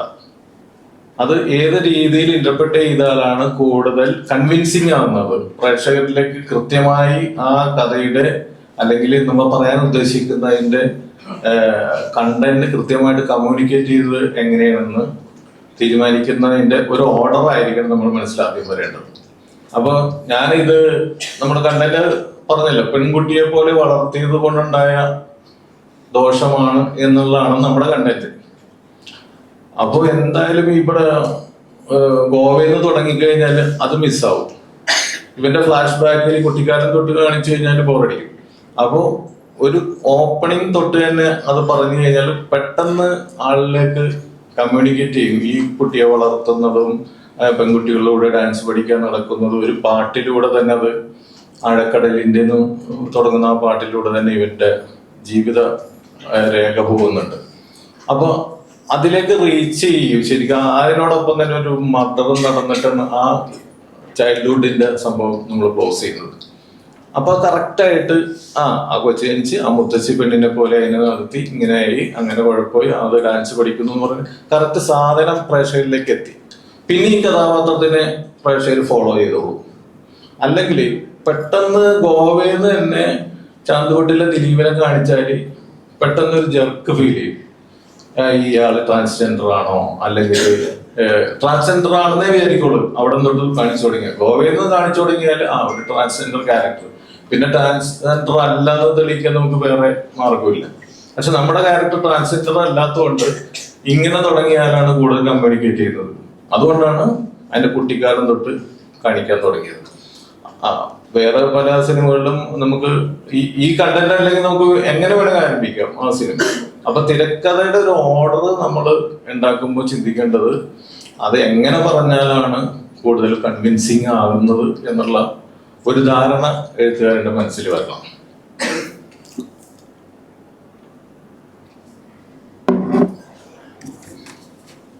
പിന്നെ സംഭാഷണം, തിരക്കഥയിൽ സംഭാഷണം ആവശ്യത്തിന് മതി. ഇപ്പൊ സിനിമ എന്ന് പറയുന്നത് ഒരു വിഷ്വലി കമ്മ്യൂണിക്കേറ്റ് ചെയ്യേണ്ടതാണ് എന്നാണ് അതിന്റെ അടിസ്ഥാന പ്രമാണം. വിഷ്വലി നമ്മൾ കമ്മ്യൂണിക്കേറ്റ് ചെയ്യാൻ പറ്റാത്തടത്ത് സംഭാഷണം മതി എന്നാണ് അതിന്റെ തിയറി. പക്ഷെ ഇപ്പോഴുള്ള നമ്മുടെ വാണിജ്യ സിനിമകളിൽ കൂടുതൽ സംഭാഷണങ്ങൾ കടന്നു വരാറുണ്ട്. പ്രത്യേകിച്ച് രഞ്ജി മണിക്കരുടെ ഒക്കെ സിനിമകളിൽ സംഭാഷണമാണ് ഡോമിനേറ്റ് ചെയ്യുന്നത്. ആ ഒരു വെർബൽ സംഭവത്തിലൂടെയാണ് പിടിച്ചു നിർത്തുന്നത്. അപ്പൊ അതൊരു നാടകത്തിന്റെ മെത്തേഡും കൂടിയാണ്. നാടകത്തിൽ വിഷ്വൽ സെക്കൻഡറി ആണ്. ഫസ്റ്റ് അവിടെ ഡോമിനേറ്റ് ചെയ്യുന്ന ഡയലോഗ്സ് ആണ്. കാരണം ഒരു 10 അടി സ്റ്റേജ് കഴിഞ്ഞാൽ 10 അടി പ്രേക്ഷകരിരിക്കുന്നതിന്റെ പിന്നിലേക്ക് പോയി കഴിഞ്ഞാൽ നാടകത്തിൽ കഥാപാത്രങ്ങളുടെ മുഖത്തുള്ള ഭാവങ്ങളൊന്നും വ്യക്തമായിട്ട് കാണാൻ പറ്റില്ല. ഇതിന് സന്തോഷമാണോ, കണ്ണ് നിറയുന്നുണ്ടോ ഒന്നും അറിയാൻ പറ്റില്ല. അപ്പോൾ അവരുടെ വികാരങ്ങൾ കമ്മ്യൂണിക്കേറ്റ് ചെയ്യുന്നത് ഡയലോഗിലൂടെയാണ്. അപ്പോൾ എന്ന് പറഞ്ഞ പോലെ ഇപ്പോഴത്തെ വാണിജ്യ സിനിമയിൽ ഡയലോഗിന് വളരെ പ്രാധാന്യമുണ്ട്. ഇപ്പൊ തിരക്കഥയുടെ ഓർഡറിൽ തന്നെ ആ തിരക്കഥയിൽ ഒരു സീന് എപ്പോഴും ഒരു സീനിൽ ആ സീൻ എഴുതുമ്പോൾ പ്രേക്ഷകരുടെ ഏതെങ്കിലും ഒരു വികാരത്തെ ഉണർത്തുന്ന സീനായിരിക്കണം. ഒന്നില്ലെങ്കിൽ ഒരു ചിരി കിട്ടണം, അല്ലെങ്കിൽ ഒരു സങ്കടകരമായിട്ടുള്ള ഒരു സംഭവം അതിൻ്റെ അകത്ത് ക്രിയേറ്റഡ് ആവണം, അല്ലെങ്കിൽ ഒന്ന് അത്ഭുതപ്പെടുത്തണം, അല്ലെങ്കിൽ ഒന്ന് ഇപ്പൊ ഹൊറർ സിനിമയിൽ ഒന്ന് പേടിപ്പെടുത്തണം. അപ്പോൾ ഈ കണ്ടിരിക്കുന്നവന്റെ പ്രേക്ഷകന്റെ ഏതെങ്കിലും ഒരു വികാരത്തെ ഉദ്ദീപിപ്പിക്കുന്ന എന്തെങ്കിലും ഒരു ചെറിയ എലമെന്റെങ്കിലും ഒരു സീനിലില്ലെങ്കിൽ ആ സീനിലാകാവും. അല്ലെങ്കിൽ ഒരു പുതിയ മാറ്റർ വരണം അതിൻ്റെ അകത്ത്. നമ്മൾ പറഞ്ഞുകൊണ്ടിരിക്കുന്നതിന്റെ അപ്പുറത്തേക്ക് അഡീഷണൽ ആയിട്ട് ഒരു കാര്യം കൂടി പറയുന്ന ഒരു സീനായിരിക്കും. അല്ലെങ്കിൽ അത് വേസ്റ്റ് ആണ്, എഡിറ്റിംഗിൽ അത് പോകും, ആ സീനൊക്കെ പോകും. ഈ എഡിറ്റർ പറയും ഇതില്ലെങ്കിൽ ഇതിന്റെ കണ്ടന്റ് ഒന്നുമില്ല, ഇതിലിപ്പോ ഈ കണ്ടന്റ് തന്നെ നമ്മൾ 10ാമത്തെ സീനിൽ പറഞ്ഞു പോയിട്ടുള്ളതാണ്, അപ്പൊ ഇതില്ലെങ്കിലും കുഴപ്പമില്ല എന്ന് പറയുമ്പോൾ എഡിറ്റിംഗ് ടേബിളിൽ വെറുതെ കട്ട് ചെയ്ത് പോകും. അപ്പൊ നമ്മളുടെ സ്ക്രിപ്റ്റ് എപ്പോഴും ഞാൻ ചെയ്യുന്നതെന്ന് പറഞ്ഞാല് സിനിമ തിരക്കഥയുടെ ഒരു 1 ലൈൻ ആദ്യം ഉണ്ടാക്കും. ആ ഒരു ഓർഡർ തന്നെ നമ്മൾ കുറെ ദിവസം ആ ഓർഡർ കറക്റ്റ് ആണോ, അതിൽ എന്തെല്ലാം വളർച്ച വന്നിട്ടുണ്ട്, അല്ലെങ്കിൽ ലാഗ് അടിക്കുന്ന എന്തെങ്കിലും ഉണ്ടോന്ന് നോക്കും. പിന്നെ അത് എഴുതി കഴിഞ്ഞിട്ട് ഈ സീൻ ഇല്ലെങ്കിലും ഈ കഥ പറയാൻ പറ്റുമോ എന്ന് ചിന്തിക്കും. ഈ സീൻ എടുത്ത് കളഞ്ഞാലും ഈ കഥയ്ക്ക് എന്തെങ്കിലും ദോഷം പറ്റുന്നുണ്ടോ. അപ്പോൾ അങ്ങനെ പറ്റുന്നുണ്ടെങ്കിൽ ആ സീൻ അത്യാവശ്യമാണ്, പറ്റുന്നില്ലെങ്കിൽ ആ സീൻ എടുത്ത് കളഞ്ഞാലും കുഴപ്പമില്ല. അപ്പൊ എഡിറ്റർ സ്ക്രിപ്റ്റ് അവസാനം എഡിറ്റർ സ്ക്രിപ്റ്റ് ആയി കഴിയുമ്പോഴാണ് നമ്മൾ ഡയറക്ടർക്ക് കൊടുക്കുന്നത് സാധാരണ. എന്നിട്ട് ഡയറക്ടർ വായിച്ചു കഴിയുമ്പോഴേക്കും അദ്ദേഹത്തിന്റെ അഭിപ്രായങ്ങൾ എന്തെങ്കിലും ഉണ്ടെങ്കിൽ അത് നമുക്ക് ചില സീനുകളിൽ ആഡ് ചെയ്യാവുന്നതാണെങ്കിൽ ആഡ് ചെയ്യാം. അപ്പൊ ഞാൻ പറഞ്ഞത് എപ്പോഴും തിരക്കഥ എഴുതുമ്പോൾ നിങ്ങൾ ശ്രദ്ധിക്കേണ്ടതെന്ന് പറഞ്ഞാൽ ആ തിരക്കഥ മുന്നോട്ട് പോകുമ്പോൾ അതിനൊരു വളർച്ചയുണ്ടോ എന്ന് നോക്കണം. ആ വളർച്ചയില്ലാതെ ഒരു ബ്ലാങ്ക് ആയിട്ടുള്ള ഒരു സീൻ, ഒരു വലിയ മാറ്റർ ഒന്നും കമ്മ്യൂണിക്കേറ്റ് ചെയ്യാനില്ല, അല്ലെങ്കിൽ ഒരു ചിരി കിട്ടുന്നില്ല, അല്ലെങ്കിൽ ഒരു സെന്റിമെന്റ്സ് ഇല്ല, അല്ലെങ്കിൽ എന്തെങ്കിലും പുതിയതായിട്ട് പറയാനില്ലാത്ത സീനാണെങ്കിൽ അതിന്റെ സീൻ ലാഗാണ്, അതിന്റെ ആവശ്യമേ ഇല്ല. അപ്പൊ അങ്ങനെ സീൻ എഡിറ്റ് ചെയ്യുക എന്നുള്ളത് ഒരു നല്ല കാര്യമായിട്ടാണ് എൻ്റെ അനുഭവത്തിൽ എനിക്ക് തോന്നിയിട്ടുള്ളത്. അത് ഞാൻ പറഞ്ഞില്ലേ നേരത്തെ, ചില ബേസ് ത്രെഡുകളില്ലേ, ചില ത്രെഡുകൾ നമ്മൾ ചിന്തിക്കുമ്പോൾ വളരെ രസകരമായിട്ട് തോന്നും. പക്ഷെ കുറച്ച് കഴിയുമ്പോൾ അതിൻ്റെ ഒരു ഡെവലപ്മെന്റ് കൃത്യമായിട്ട് വരില്ല, അത് എവിടെയെങ്കിലൊക്കെ ഒന്ന് ബ്ലോക്ക് ചെയ്ത് നിൽക്കും. അപ്പൊ ഞാൻ സാധാരണ ചെയ്യാറ് ആ ബ്ലോക്ക് വന്ന സ്ഥലത്ത് വെച്ചിട്ട് അതങ്ങോട്ട് വിടും. അത് വിട്ടിട്ട് വേറെ പുതിയ കഥയിലേക്ക് കയറി. ഞങ്ങൾ പുതിയ കഥ ചിന്തിക്കുന്ന കൂട്ടത്തില് ആ പുതിയ കഥയുടെ ഏതെങ്കിലും ഒരു ഭാഗം വരുമ്പോഴേക്കും ഇതായിട്ട് കണക്ട് ചെയ്യാൻ പറ്റുന്ന രീതിയിൽ ഒരു സാധനം പെട്ടെന്ന് കിട്ടും. ഇതിൽ തന്നെ ചിന്തിക്കുമ്പോൾ ചിലപ്പോൾ നമുക്ക് കിട്ടില്ല. അപ്പൊ ഈ പുതിയ കഥയിൽ അത് കിട്ടിക്കഴിയുമ്പോൾ ഇത് നമ്മൾ ആദ്യം പറഞ്ഞതിലേക്ക് ക്ലബ് ചെയ്യാൻ പറ്റുന്ന ചിലപ്പോൾ ഇതിന്റെ ആ ബ്ലോക്ക് തുറക്കും. അങ്ങനെ ഉണ്ടായിട്ടുണ്ട്. ഇപ്പൊ മേരിക്കൊണ്ടൊരു കുഞ്ഞാട് എന്ന് പറയുന്ന സിനിമ കുറച്ചേരം എഴുന്നേറ്റൊക്കെ അത് എഴുതുമ്പോ ആദ്യം ചിന്തിച്ചത് വേറെ മെത്തേഡായിരുന്നു. അതായത് ബോംബെ ബേസ്ഡ് ആണ് ആ കഥ ആലോചിക്കുന്നത്. അതായത് ഭയങ്കര പേടിത്തൊണ്ടനായിട്ടുള്ള ഒരു കഥാപാത്രം. അവൻ ഇവിടെ നാട്ടിൻപുറത്താണ്. അപ്പൊ അവന്റെ അമ്മാവൻ ബോംബെയിൽ വലിയ ബിസിനസ്സുകാരനാണ്. ഇപ്പൊ ഇവിടെ നിന്ന് എനിക്ക് ബാധ്യതകളും കാര്യങ്ങളും അമ്മയും മകനും കൂടി ഇവിടെ നിന്ന് വീടും സ്ഥലവും ഒക്കെ വിറ്റ് പശുക്കളെയൊക്കെ വിറ്റിട്ട് ബോംബെയിലേക്ക് പോകുന്നതും അവിടെ വെച്ചിട്ട് ഇവൻ ഭയങ്കര പേടിത്തൊണ്ടല്ല. ഇവൻ ആ ബോംബെ സ്ട്രീറ്റിൽ നടക്കുമ്പോൾ അവന്റെ മുന്നിൽ വെച്ചിട്ട് ഒരു ഗ്യാങ് വാറിൽ ഒരു മർഡർ ഇവൻ കാണുന്നു. ഇവൻ ബോധരഹിതനായിട്ട് വീഴുന്നു. അതിനുശേഷം ഇവര് പോകുന്നു. ഇവൻ കണ്ണ് തുറക്കുമ്പോ എന്ന് പറഞ്ഞാൽ ഈ നടുക്കടലിൽ ഇവനെ കല്ലൊക്കെ കെട്ടിയിട്ടൊക്കെയാണ്. അവിടെ ഈ ഗ്യാങ് തന്നെയാണ് ഇവനാണ് സാക്ഷി. അപ്പൊ ഇവനെ കടലിലെറിഞ്ഞ് കൊല്ലാൻ പോകുന്നു എന്ന് പറയുന്ന ഒരു സംഭവം. അപ്പൊ അതിൽ മലയാളം അറിയാവുന്ന ഒരു ഗ്യാങ്ങിൽ ഒരുത്തരം ഉണ്ടാവും. അപ്പൊ ഇവൻ കരഞ്ഞു വീഞ്ഞു പറയുമ്പോ നീ സാക്ഷിയായതല്ലേ, അതുകൊണ്ട് നിന്നെ ഇല്ലാതാക്കാൻ പോയെന്ന് പറയുമ്പോൾ ഇവൻ കരഞ്ഞു വീഞ്ഞു പറയും ഞാൻ ഇതിനൊന്നും നിൽക്കുന്നില്ലെന്ന് പറയുമ്പോൾ പറയും അന്ന് നീ ഒരു കാര്യം ചെയ്താൽ മതി, നീയാണ് അവരെ കൊന്നതെന്ന് പറഞ്ഞ് പോയി സറണ്ടർ ചെയ്താൽ നിനക്ക് ജീവിക്കാൻ പറയും. അങ്ങനെ ഈ പേടിത്തൊണ്ടനായിട്ടുള്ള അവൻ പോയി അവിടെ പോയി അവനാ കൊന്നതെന്ന് സറണ്ടർ ചെയ്തു. പക്ഷെ കൊല്ലപ്പെട്ട് ഭയങ്കര ഭീകരനായിട്ടുള്ള ഒരു ഗുണ്ടയാണ്. പോലീസുകാർ വരെ എഴുന്നേറ്റ് നിൽക്കുന്നതിനെ കാണുമ്പോൾ അങ്ങനെ പേടിത്തൊണ്ടൻ ഗുണ്ടയാകുന്നു എന്ന് പറയുന്ന ഒരു സ്ഥാനത്തിലേക്കാണ് ഞങ്ങൾ ചിന്തിച്ചത്. പിന്നെ ഞങ്ങൾ ഈ പറഞ്ഞ പോലെ തന്നെ അത് കഴിഞ്ഞിട്ടുള്ള ഒരു ഡെവലപ്മെന്റ് ഭയങ്കരമായിട്ട് വരുന്നില്ല, ഇങ്ങനെ ബ്ലോക്കായിട്ട് നിൽക്കുന്നു. അപ്പൊ കുറേ ദിവസം അതിന് അതുപോലെ തന്നെ ഇങ്ങനെ ശ്രമിച്ചുകൊണ്ടിരുന്നു. പിന്നീട് പെട്ടെന്ന് ഈ ബോംബെ ബേസ്ഡ് ഒരുപാട് ഗുണ്ടക്കഥകളൊക്കെ വന്നേക്കാണ്ട് എനിക്കങ്ങനെ തുടക്കം പോലെ ബോംബെ ബേസ്ഡ് ഞാനപ്പോ ഷാഫിയോട് പറഞ്ഞു ഈ ബോംബെ വിട്ടിട്ട് നമുക്ക് നാട്ടിൻപുറത്തിലേക്ക് വന്നു കഴിഞ്ഞാൽ ചിലപ്പോൾ ഇത് റെഡിയാവെന്ന് പറഞ്ഞ് നേരെ ഈ കഥാപാത്രത്തെ നാട്ടിൻപുറത്തേക്ക് കൊണ്ടുവരും. തൊടുപുഴ പോലത്തെ ഒരു ഗ്രാമത്തിലേക്ക് ഇതിനെ പറിച്ചു നട്ട് അപ്പൊ ഈ ഗുണ്ട എന്നുള്ള കൺസെപ്റ്റ് മാറ്റിയിട്ട് പേടിത്തൊണ്ടനായിട്ടുള്ള ഒരുത്തനെ ധൈര്യവാനായിട്ടുള്ള ഒരുത്തനെ കൂട്ടുകിട്ടുന്നു. അതും ഒരു ക്രിമിനൽ സ്വഭാവത്തിന് ഇവര് തമ്മിലുള്ള ഇന്ററാക്ഷൻ മൂലം ഇവന്റെ ധൈര്യം അവനിലേക്ക് കയറുന്നു, അവന്റെ നന്മ ക്രിമിനലിലേക്കും ട്രാൻസിഷൻ നടത്തുന്നു എന്നുള്ള ഒരു കോൺസെപ്റ്റ് കിട്ടി. അങ്ങനെ ചിന്തിച്ചു കഴിഞ്ഞപ്പോഴാണ് ഈ റൈറ്റേഴ്സ് ബ്ലോക്കിൽ നിന്ന് മാറി അവിടെ നിന്നേച്ച സംഭവം പെട്ടെന്ന് ഡെവലപ്പായി മേരിക്കൊണ്ടൊരു കുഞ്ഞാട് ഉണ്ടാകുന്നു. അപ്പൊ ചില കഥകൾ നമ്മൾ എവിടെയെങ്കിലും പോയി ഇടിച്ചു നിൽക്കും. അപ്പൊ നമ്മള് അതുമ്പോ തന്നെ കുറച്ച് ശ്രമിച്ചാൽ ചിലപ്പോൾ കിട്ടും. പക്ഷെ അധികം ഒരാഴ്ച കഴിഞ്ഞിട്ട് കിട്ടിയില്ലെങ്കിൽ അത് വിട്ടിട്ട് പുതിയ കഥയിലേക്ക് നീങ്ങാം. പുതിയ സംഭവത്തിലേക്ക് നീങ്ങുമ്പോൾ എന്തെങ്കിലും ഒരു വഴി അവിടെ ചിലപ്പോൾ തെളിഞ്ഞിട്ട് ഇതിനൊരു കണക്ഷൻ കിട്ടും. അങ്ങനെയാണ് എൻ്റെ അനുഭവത്തിൽ സംഭവിച്ചിട്ടുള്ളത്. ചിലത് നമ്മൾ വിട്ടുകളയും, പല കാര്യത്തിൽ ശ്രമിച്ചിട്ടും കിട്ടിയില്ലെങ്കിൽ അതങ്ങോട്ട് ഉപേക്ഷിച്ച് കളയും. പിന്നീട് എപ്പോഴെങ്കിലും ഇതുപോലെ തന്നെ കണക്ട് ചെയ്യാൻ പറ്റിയാൽ നമ്മൾ അല്ലെങ്കിൽ അത് ഒരു പോർഷൻ ആയിട്ടെങ്കിലും ചില സീനിലേക്ക് നമുക്ക് ഉപകാരപ്പെടും. നമ്മൾ ചിന്തിച്ച അത്ര പോർഷൻ വേറൊരു കഥയിൽ ചിലപ്പോൾ ബ്ലെൻഡ് ചെയ്ത് കൊണ്ടുപോകാനായിട്ട് ചിലപ്പോൾ സാധിക്കും. വെറുതെ ആലോചകമായിട്ട് തോന്നും. നമ്മൾ കറക്റ്റ് ഇപ്പൊ നേരത്തെ ഹ്യൂമറിന്റെ കാര്യം പറഞ്ഞാലും ഇമോഷന്റെ കാര്യം പറഞ്ഞാലും നമ്മൾ ആ സിറ്റുവേഷൻ ഇമോഷണൽ ആകുമെന്ന് ആദ്യം ചിന്തിക്കണം. ഇങ്ങനൊരു സിറ്റുവേഷൻ വന്നാൽ ഇപ്പൊ ഒരു പൈസ കുറെ പണം നഷ്ടപ്പെട്ടു, അത് പലരുടെ ഇമോഷൻ പല രീതിയിലായിരിക്കും അല്ലേ. നമ്മൾ കൊണ്ടുവന്ന ഒരു 1,00,000 രൂപ നമ്മുടെ കയ്യിൽ നിന്ന് മിസ്സായി, ബസ്സിൽ വെച്ച് നഷ്ടപ്പെട്ടത്. അതിന്റെ ഒരു ഇമോഷൻ നമ്മൾ പ്രകടിപ്പിക്കുന്നത് ആ കഥാപാത്രത്തിന്റെ ഒരുപാട് കാര്യങ്ങൾ അതിനകത്ത് വരും. അയാളുടെ ബാക്ക്ഗ്രൗണ്ട്, അയാളുടെ സിറ്റുവേഷൻ, ആ പണം എന്തിനു വേണ്ടിയിട്ടാണ് കൊണ്ടുവന്നത് എന്നുള്ള സിറ്റുവേഷൻ അനുസരിച്ചിട്ട് ഇമോഷന്റെ വലിപ്പവും കൂടിയിരിക്കും കുറഞ്ഞിരിക്കും. അയാളൊരു കൂലിപ്പണിക്കാരനാണ്, അയാള് വർഷങ്ങളായിട്ട് സമ്പാദിച്ച് അയാൾ കൂടി ചിറ്റി കൂടി 100 രൂപ കൊടുക്കലിട്ട് ഉണ്ടാക്കിയിട്ടുള്ള 1,00,000 രൂപയാണ്. അയാളുടെ കുട്ടിയുടെ ഓപ്പറേഷൻ നടക്കേണ്ട ദിവസമാണ് നഷ്ടപ്പെട്ടത്. ഇമോഷൻ വ്യത്യാസം വന്നു, മനസ്സിലായില്ലേ. അയാള് ചീട്ടെടുക്കാൻ കൊണ്ട കാശാണെങ്കിൽ ഇമോഷൻ വ്യത്യാസം വന്നു. അപ്പൊ ഓരോ സിറ്റുവേഷൻസ് അനുസരിച്ചിട്ടും ഇമോഷന്റെ ഡെപ്ത് നമ്മളാണ് തീരുമാനിക്കുന്നത് എങ്ങനെ വർക്ക് ചെയ്യണം. അതൊരു നടൻ അഭിനയിക്കുമ്പോൾ അയാൾക്ക് മനസ്സിലാവും ഈ സിറ്റുവേഷൻ ഇന്നതാണ്. അപ്പൊ ഈ ഇമോഷന്റെ അളവ് കൂടിയാലും കുഴപ്പമില്ല. അപ്പൊ നമ്മളൊരു ഓവറാണെന്ന് പറയും അല്ലെ, ഓവർ ആക്ടിങ് ആയിപ്പോയി അയാൾ ഇത്രയും കരയേണ്ട കാര്യം ഇങ്ങനെ സംഭവം എത്ര. അപ്പൊ എല്ലാത്തിനും ഒരു അളവുണ്ട്. ഈ അളവ് തീരുമാനിക്കുന്നത് നമ്മൾ എഴുതി വെക്കുന്ന റൈറ്റർ ആദ്യം തീരുമാനിക്കണം.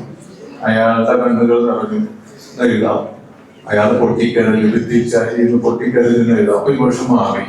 അപ്പൊ നമ്മൾ ആ ഇമോഷന്റെ അളവ് ആ കഥാപാത്രത്തിന്റെ എല്ലാ ബാക്ക്ഗ്രൗണ്ടും നോക്കിയിട്ട് ആ ഇമോഷന്റെ അളവ് തീരുമാനിച്ചിട്ട് നമ്മൾ എഴുതി വെക്കാം. അയാൾ അല്ലെങ്കിൽ എല്ലാം ഉള്ളിലൊതുക്കി നിശ്ചലനായി നിന്ന് എഴുതേണ്ടി വരും ചിലപ്പോ. അയാൾ ഒരു നിലവിളി പോലെ നിന്നു എന്ന് പറഞ്ഞാല് നിലവിളിക്കണമെന്നില്ല. ഒരു സാഹിത്യ ഭാഷയിൽ എഴുതാം ഒരു നിലവിളി പോലെ എന്ന് പറഞ്ഞാൽ അയാളുടെ ഉള്ളിലേക്കാണ് നിലവിളി എന്ന് പറഞ്ഞ പോലെ ഇമോഷന്റെ ഒരു അളവ് നമ്മൾ തന്നെയാണ് തീരുമാനിക്കുന്നത്. അതിന് പല ഘടകങ്ങളും നോക്കി തീരുമാനിക്കും. സാറിന്റെ ഒത്തിരി സിനിമകൾ കണ്ടിട്ടുണ്ട്. പക്ഷെ എന്റെ ഒരു പേഴ്സണൽ ഫേവറേറ്റ് എന്ന് പറയുന്നത് ചോട്ടാ മുംബൈയാണ്. അപ്പോ ആ സിനിമ എടുത്ത് നോക്കുവാണെങ്കിൽ അതില് വലിയ വലിയ കാര്യമായ ഒരു കഥാ പശ്ചാത്തലമോ കാര്യങ്ങളോ ഇല്ല. ഒത്തിരി നർമ്മപ്രധാനമായ സാഹചര്യങ്ങളിലൂടെ പറയുന്ന ഒരു കഥയാണ്. അപ്പോ എന്തായിരുന്നു ആ സിനിമയിലേക്ക് അങ്ങനെ ഒരു സിനിമ ചെയ്യാനായിട്ടുള്ള സാറിന്റെ ഒരു പ്ലാൻ? പിന്നെ ഒരു ചോദ്യമുള്ളതെന്ന് വെച്ചാല് അതിലിപ്പോ ഓരോരോ ക്യാരക്ടർ എടുത്താലും ഇപ്പോ മുള്ളച്ചൻ ചെറുപ്പനാണെങ്കിലും പാമ്പു ജോക്കച്ചൻ അവരെല്ലാം ഇപ്പൊ സിദ്ദിഖ് സാറാണെങ്കിലും അവർ ആ ഒരു സാഹചര്യം ആ ഒരു ടൈമില് ഒരു സീരിയസ് ആയിട്ടുള്ള വേഷങ്ങൾ അല്ലെങ്കിൽ ഒരു വില്ലൻ വേഷങ്ങൾ ചെയ്ത് ഇരുന്നേച്ച ഒരു ടൈം പീരീഡ് ആയിരുന്നു. അവരെ ആ ഒരു ക്യാരക്ടറിലേക്ക് സ്യൂട്ട് ആയിരിക്കുമെന്ന് തോന്നാനുണ്ടായ ഒരു എന്തായിരുന്നു? ഈ ചോട്ടാ മുംബൈ നേരത്തെ പറഞ്ഞ പോലെ ഇപ്പോഴത്തെ ഒരു പാറ്റേണിലുള്ള സിനിമയാണത്. ആ കാലത്ത് ശരിക്കും മുഴുനീള കഥ വേണം എന്നൊക്കെ പറയുന്ന രീതിയിലുള്ള സിനിമകൾ വന്നിരിക്കുന്ന സമയത്താണ് ഈ അൻവർ റഷീദ് എന്നെ സമീപിക്കുന്നത്. ഒരു പ്രൊഡക്ഷൻ സെറ്റപ്പ് ഉണ്ടായിരുന്നു. അപ്പൊ അൻവർ പറഞ്ഞത്, എൻ്റെ അടുത്ത് ആദ്യം പ്രൊഡ്യൂസർ പറയുന്നത് അൻവർ റഷീദിന്റെ അടുത്തൊരു കഥയുണ്ട്, തിരക്കഥ സംഭാഷണം എഴുതണമെന്നാണ്. അൻവർ ആദ്യം വന്നിട്ട് എന്നോട് ചേട്ടാ കഥയൊന്നുമില്ല, നമുക്ക് കഥയൊന്നും വേണ്ട എന്നും പറഞ്ഞു. അപ്പൊ ഞാൻ ആദ്യമായിട്ടാണ് ഒരു ഡയറക്ടർ കഥ വേണ്ടെന്ന് പറയുന്നത്. അപ്പൊ അതല്ല, നമുക്ക് സീനുകൾ മതി, സീനുകളിലൂടെ പോകുന്ന രസകരമായിട്ടുള്ള സീനുകളിലൂടെ പോകുന്ന ഒരു സിനിമ, വലിയ ചുറ്റിക്കെട്ട് കഥകളൊന്നും ഇല്ലാത്ത പരിപാടി മതി എന്ന് പറയും. അപ്പൊ ആയിടത്ത് അത്തരം തമിഴ് സിനിമകളൊക്കെ വന്നു തുടങ്ങിയ സമയമാണ്. അങ്ങനെയാണ് അത് ചിന്തിക്കുന്നത്. അപ്പൊ കാർണിവൽ നടക്കുന്ന ഒരു അന്തരീക്ഷം, ആ അന്തരീക്ഷത്തിൽ കഥ പറയാം, അങ്ങനെ അടിച്ചുപൊളിച്ച് നടക്കുന്ന ഒരു ഗ്യാങ്, അത്രേ ഉള്ളു കഥ. അപ്പൊ അതിൽ നിന്ന് ഇരുന്നിട്ട് ഓരോ കഥാപാത്രങ്ങളെയും ഇങ്ങനത്തെ ഒരു കഥാപാത്രം ഉണ്ടാക്കാം, ഇങ്ങനത്തെ ഉണ്ടാക്കാം, ദിവസങ്ങളോളം ഇരുന്ന് ചർച്ച ചെയ്തിട്ടാണ് ഈ മുള്ളൻ ദർപ്പണം അതുപോലെ തന്നെ പാമ്പ് ചാക്കോ ഒക്കെ ഉണ്ടാക്കുന്നത്. അങ്ങനെയാണ് കഥാപാത്രങ്ങളെ ആ കൊച്ചിയിൽ നമ്മളെപ്പോഴും കാണുന്ന സ്വഭാവമുള്ള ആൾക്കാരൊക്കെ തന്നെ. അപ്പൊ കൊച്ചി ഞാൻ വൈകിട്ടാണ്, കൊച്ചി അടുത്തായതുകൊണ്ട് എപ്പോഴും കൊച്ചിയായിട്ട് നല്ല ബന്ധമുള്ളതുകൊണ്ട് ഈ ഇതുപോലെ തന്നെ കാർണിവലിലും നമ്മൾ കണ്ടിട്ടുള്ളതാണ്. അപ്പൊ ആ അന്തരീക്ഷം നമുക്ക് മൊത്തം അറിയാം. അപ്പൊ ആ അന്തരീക്ഷത്തിന്റെ ബാക്ക്ഗ്രൗണ്ടിൽ നമ്മൾ തന്നെ സ്വയം സൃഷ്ടിച്ചെടുത്ത കഥാപാത്രങ്ങളാണ് മുള്ളനും ഈ ഇതുപോലെ പാമ്പ് ചാക്കോ ഒക്കെ. അപ്പൊ അതിൽ കഥ വേണ്ടാന്ന് ആദ്യം തീരുമാനിച്ചത് കൊണ്ട് തന്നെയാണ് അതിലൊരു ഭയങ്കരമായിട്ടൊരു കഥ ഒന്നും ഉണ്ടാക്കാനുള്ളത്. പക്ഷെ സിറ്റുവേഷൻ ബേസ് അത് മുന്നോട്ട് പോകുന്ന ഒരു ടെമ്പോ പിടിക്കാനായിട്ട് ശ്രമിച്ചിട്ടുണ്ട്. അല്ലെങ്കിൽ ഈ പറഞ്ഞ പോലെ അത് പെട്ടെന്ന് ഡ്രോപ്പ് ആയി പോകും. അപ്പൊ ഈ തലതെറിച്ചെടുക്കുന്ന പക്വതയില്ലാത്ത പ്രായം ആയിട്ടും ജീവിതത്തെ ഇങ്ങനെ അടിച്ചുപൊളി മാത്രം നോക്കി നടക്കുന്ന ഒരു 4 പേര്. പക്ഷെ അവരുടെ ഒരു കുടുംബ പശ്ചാത്തലം ചെറുതായിട്ട് ഉണ്ടാക്കിയിട്ടുണ്ട്. ഈ സായികുമാറിന്റെയും പെങ്ങൾ എന്നൊക്കെ പറയും, അവരുടെ വീട് ജപ്തിയാകുന്ന അവരുടെ ഒരു ഇമോഷണൽ സാധനങ്ങൾ. പക്ഷെ ആ ഇമോഷണൽ സാധനം പോലും നമ്മൾ ഹ്യൂമറസ് ആയിട്ടാണ് പിടിച്ചേക്കണം. വീട് ജപ്തി ചെയ്തതിനു ശേഷം പിന്നെ അവര് ടെൻഷൻ അടിച്ചിരിക്കുമ്പോഴേക്കും വീട് ജപ്തി ഒഴിവാക്കാൻ വേണ്ടിയിട്ടുള്ള പണത്തിന് വേണ്ടിയാണെന്ന്, തിരിക്കുമ്പോൾ മദ്യം കൊപ്പി കിട്ടാൻ വേണ്ടിയാണെന്ന് അറിയുന്ന രീതിയിൽ എല്ലാ നിലവിലുള്ള ഇമോഷൻസിനെയൊക്കെ പൊളിച്ചുകൊണ്ടിട്ടാണ് നമ്മൾ ഓരോ സീൻ. അതപ്പോ അത് ഇൻട്രസ്റ്റിംഗ് ആയിട്ടുള്ളത്. കാരണം എൻ്റെ അപ്പൻ ജലപാനം പോലും ചെയ്തിട്ടുണ്ടാവില്ല ഞാൻ ഇല്ലാത്തത് നേരെ കട്ട് ചെയ്യണത് ഇയാൾ ഭക്ഷണം വാരി വെച്ച് കഴിക്കുന്ന. അപ്പൊ ഞാൻ നേരത്തെ പറഞ്ഞ പോയിന്റാണത്. പ്രേക്ഷകർ ഇപ്പൊ ചിന്തിക്കുന്നത് ഇയാൾ സെന്റി അടിച്ചിരിക്കുന്നു പറയുന്നത് നമ്മൾ ഓപ്പോസിറ്റ് കാണിക്കുകയാണ്. അപ്പോ ആ നിലവിലുള്ള കോൺസെപ്റ്റിനെയൊക്കെ ബ്രേക്ക് ചെയ്ത് ഇപ്പോഴത്തെ പിള്ളേരുടെ ഒരു മൈൻഡ്, അവർക്ക് അധികം സെന്റിമെന്റ്സ് ഒന്നും ഇഷ്ടമല്ല. ക്ലീഷേ പരിപാടികള്, അങ്ങനെ അപ്പം വിഷമിച്ച് കിടക്കുന്ന അമ്മയുടെ സെന്റിമെന്റ്സ് എന്നൊക്കെ പറയുന്നതൊക്കെ ബ്രേക്ക് ചെയ്തിട്ടുള്ള ഒരു പരിപാടി. നമ്മുടെ ക്യാരക്ടർ പോലും ഇല്ലാത്തില്ല. ആകെയുള്ളതും എന്റെ സായികുമാറിന്റെ സിസ്റ്റർ ക്യാരക്ടർ മല്ലിയ ചേച്ചിയില് അവര് തമ്മിൽ വഴക്കാണ്. അപ്പൊ അങ്ങനെ നിലവിൽ കണ്ടുവരുന്ന ടിപ്പിക്കൽ ക്യാരക്ടേഴ്സിൽ നിന്നും വ്യത്യസ്തമായിട്ട് ഒരു ക്യാരക്ടറൈസേഷൻ ഉണ്ടാക്കാൻ ശ്രമിച്ചു. പിന്നെ ഹ്യൂമർ വർക്കൗട്ടായിട്ട് അത് ആ ലവ് ട്രാക്ക് ആണെങ്കിൽ പോലും അത് വേറെ രീതിയിലുള്ള, ഇപ്പൊ മോഹൻലാലും ഭാവനയും തമ്മിലുള്ള പ്രായ വ്യത്യാസം പോലും അതിനകത്ത് നമുക്ക് തോന്നിയില്ല. കാരണം അങ്ങനത്തെ ഒരു സിറ്റുവേഷൻ അവൾക്ക് പ്രേമൊന്നുമില്ല. പെണ്ണ് കാണാൻ വരുമ്പോൾ തന്നെ മദ്യത്തിന്റെ ക്ലാസ് എടുക്കാനാണ് അപ്പം പറയുന്നത്, അതായിട്ടാണ് വരുന്നത്. അപ്പൊ പെണ്ണ് കാണാൻ ചെയ്യുമ്പോൾ ഒരു വ്യത്യസ്തമായി 2 കുടിയന്മാരായിട്ടുള്ള ആൾക്കാർ, അപ്പനും ഭയങ്കര കുടിയൻ, മന്നവനും. അവൻ എങ്ങനെയെങ്കിലും കല്യാണം മുടക്കാൻ ശ്രമിക്കുന്നു, പക്ഷെ നിർബന്ധിച്ച് ഇവള് ഒളിച്ചോടാൻ നിൽക്കുകയെന്ന് പറയും. അപ്പൊ അതുകൊണ്ട് എല്ലാ സീനുകളിലും കാണാത്ത സീനുകളും അതിൻ്റെ അകത്ത് പ്രകടമായിട്ട് ഇത് തോന്നി. പ്രേക്ഷകന് കാണാത്ത സീനുകളല്ല, പുതിയ പുതിയ സീനുകൾ അത് തോന്നി. നിലവിലുള്ള സീനുകൾ തന്നെ അത് വേറെ രീതിയിൽ വ്യാഖ്യാനിച്ചെന്നുള്ളൂ. ഒരുപാട് സിനിമകളിൽ വന്നിട്ടുള്ള സീനുകളൊക്കെ തന്നെയാണെങ്കിലും അതിലെ കണ്ടന്റും ഡയലോഗ് വേഴ്സ് വേറെ ആയപ്പോൾ അത് വേറെ ഫ്ലേവറായി മാറി. അപ്പൊ പിന്നെ ഒരു മർഡറിന് സാക്ഷിയാകുന്ന ഇവര് അതിനെ ചുറ്റിപ്പറ്റിയാണ് പിന്നെ മൊത്തം പോയത്. ഇവര് സാക്ഷി പറയാൻ പറയരുത്, ഇവരെ വേറൊരുത്തിന് അതിന്റെ ഡമ്മിയായിട്ട് കേസ് ഏറ്റെടുക്കുന്നു. അങ്ങനെ ഒരു ഗ്രിപ്പും ചെറുതായിട്ട് അതിൻ്റെ അകത്ത് കൊടുത്തിട്ടുണ്ട്. പിന്നെ ഞാൻ നേരത്തെ സൂചിപ്പിച്ചൊരു കാര്യമുണ്ട്, ഒരു കഥാപാത്രത്തെ സൃഷ്ടിക്കുമ്പോൾ നമ്മൾ എന്തിനാണ് അതെന്ന് പറഞ്ഞ പോലെ ഇപ്പൊ കലാമണിയുടെ അമ്മ മെന്റൽ ആയിട്ടുള്ള ഒരു സ്ത്രീയായിട്ട് അവിടെ ഇരിപ്പുണ്ട്. അത് മോഹൻലാലിന് ഏറ്റവും ഇഷ്ടപ്പെട്ടത് അതാണ്. ഈ സ്ക്രിപ്റ്റ് വായിച്ചപ്പോ മോഹൻലാൽ പറഞ്ഞ് ആ സ്ത്രീയൊക്കെ കണ്ടപ്പോൾ ഞാൻ വിചാരിച്ച ഹ്യൂമറിന് വേണ്ടിയിട്ട് അവര് വർക്ക് ചെയ്തത്, പക്ഷെ അവരൊക്കെ ക്ലൈമാക്സിൽ കൊണ്ടുവന്ന് കറക്റ്റായിട്ട് കണക്ട് ചെയ്തിട്ടുണ്ടെന്ന് പറയും. പക്ഷെ ആ സ്ത്രീ ഇല്ലെങ്കിൽ ക്ലൈമാക്സ് നടക്കൂല. കാരണം ഈ പപ്പാഞ്ഞയുടെ ഉള്ളില് കയറി ഒരാൾ ഇരുന്നാലല്ലേ ഉള്ളിൽ കെട്ടി വെച്ചേക്കുന്ന ഒരാളെ കാണാൻ പറ്റുള്ളൂ. അപ്പൊ ഈ സ്ത്രീ അത് മെന്റൽ പേഷ്യന്റ് ആയതുകൊണ്ടാണ് അവരത് കയറിയത്, വേറെ ആർക്കും അതിൻ്റെ അകത്ത് കയറിയിരിക്കാൻ പറ്റൂല. അപ്പൊ അത് അങ്ങനെ കണക്ട് ചെയ്ത് കൊണ്ടുവരാനായിട്ട് വേണ്ടിയിട്ടാണ് ഇങ്ങനെ ഒരു ക്യാരക്ടറിനെ തന്നെ ഉണ്ടാക്കിയത്. അല്ലാത്ത ഒരു നോർമൽ ആൾക്ക് അതിന്റെ ഉള്ളിൽ ഓടിക്കയറാൻ പറ്റില്ല എന്ന് പറഞ്ഞ പോലെ എല്ലാത്തിനെയും കണക്റ്റഡ് ആയിട്ട് വന്നതുകൊണ്ടാണ് അത് ഇൻട്രസ്റ്റിംഗ് ആയത്. ഇതൊക്കെയാണ് അതിന്റെ സിറ്റുവേഷൻ.